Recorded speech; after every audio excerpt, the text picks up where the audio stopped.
evening, junkies. Welcome to EminiJunkie.com, your yes trading mentor's free trading video for Wednesday, February 29th, 2012.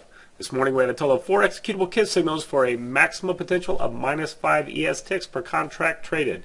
Now I got an asterisk on that one, and I want you to watch this video and understand what's going on here. But this video is for educational purposes only, is intended to highlight our high probability KISS trade setup and give you a feel for the number of trades taken each morning in our live room. Our full trading plan, educational DVDs, and trading room access can be found on our website at EminiJunkie.com.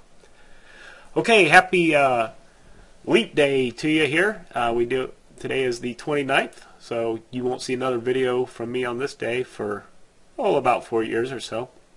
But I want to explain, tonight's video might be a little bit longer, but I want to explain a little bit of what goes on with our trading plan and trading room, and what I'm doing for these videos for consistency purposes, and why I'm scoring them the way I am. We started off this morning right at the open. We were still in a setup from pre-market that was going on, and that ended up still was a valid trade right on the open. That ended up giving us a winner to the upside for 11 ticks. And then after the 10 o'clock news announcement, we had a signal short that was for 8 ticks to the downside. And there was an opportunity to pick up a trail here. And on this trade I said 32 plus trail.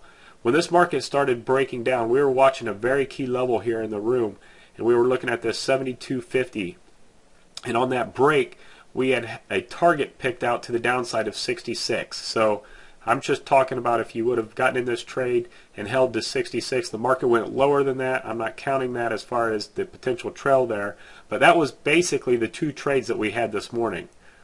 Now you see this gray box I have on my screen. That is after you get a severe momentum large move. We have some rules in our trading room how we handle the first signal you get to the long side and the subsequent signal to the downside. And basically we like to avoid them because a lot of times exactly what I have drawn here happens. You consolidate sideways, and then ultimately you typically get a reversal. And there was a key level, like I said, we were watching down here.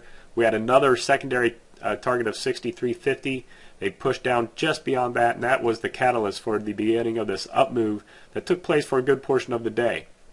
Now when it came off 63.50, remember the 72.50 I told you about earlier, that was now our area that we were looking for to go later in the day. We wanted that area to act as resistance. So we'll just mark here 72.50 on the chart for you, and we'll go take a look at this here at the end. But so for this video purposes, I'm going to go ahead and count these 2 trades I show in here in the gray.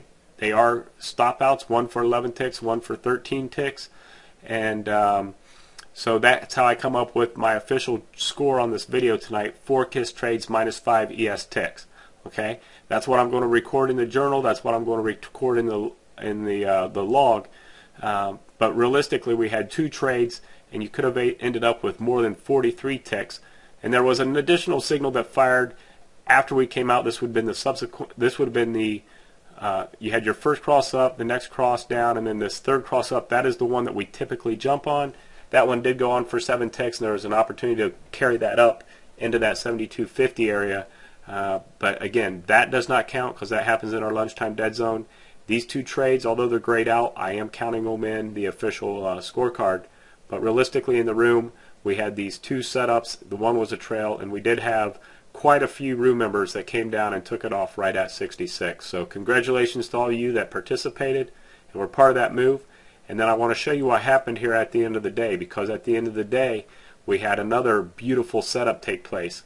There you can see the price action came up into that 72.50 area, acted as resistance. We got another signal to come to the downside, and this one also picked up some momentum to the downside, and we picked up some levels that we were calling out in the room, the lowest being 57.50. We had a 60 level, we had some other areas, and you can see the market came right down. Our first level was that in that 62.50 range. It bounced, set up another reaction, and right on the close the bottom fell out and our 57.50 target was hit. So for these videos, I don't talk about the afternoons at all. As far as our room, we just keep this isolated on the morning session. But I want you to realize that these videos I do for one specific purpose, and that is just to show a consistency over time of how this plan tracks and trades. But there is a lot more education, a lot more learning, and a lot more trading we do in our live trading room. And I would urge you to check out our program so you can take advantage of some of these moves. Again, I want to thank you for watching. For more details on this plan, including all the chart setups, or to join our live trading room and video newsletter, please visit EminiJunkie.com or simply click the link at the top of the screen. Thanks, and make it a great day.